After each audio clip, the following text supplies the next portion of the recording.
think the film does a good job of having us both attracted to Ben and repulsed by him. And in his best moments, he's genuinely charismatic. You might find yourself smiling at some of the things he says, but then he turns around and kills someone, or yells at the crew for not being a good enough help at killing and such.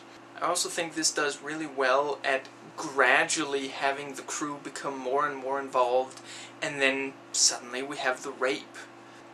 You know, at first they're just filming him and making sure he's lit when they're filming him, and suddenly they've identified so much with their subject, who they were supposed to keep an objective distance from, who they were supposed to just be documenting, that they're doing the same things. I also think that Ben comes off as quite credible.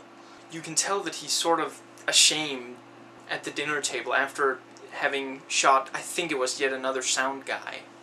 Ben is clearly intelligent, and he's downright charming when talking to other people, you know, when not dealing with his mass murdering. But then he can also be so cold and scientific in his description of his craft, and how he's determined how much ballast you need to keep a body down underwater.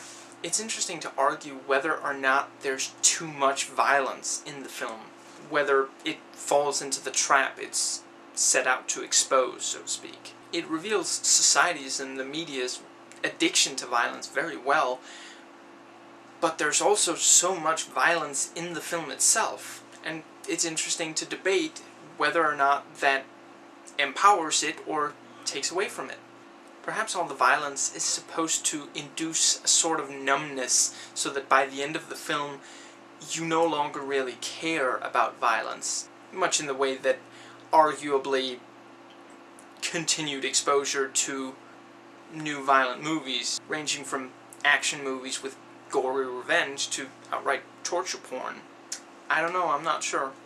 I would have to say, from a personal standpoint, the deaths that I care the least about in the entire film do turn out to be the very last. Now, whether that is because it's Ben and the film crew who we have, to some extent by then, lost all empathy for, or if it is because the movie works, because it does desensitize us to the violence. I'm not sure. What I will say is, I think an interesting alternative is, once again, snuff movie thesis.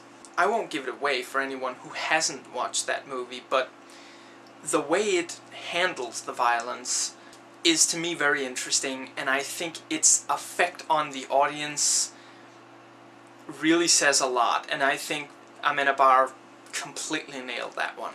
Anyway, those are my thoughts on Man Bites Dog. I hope you enjoyed it.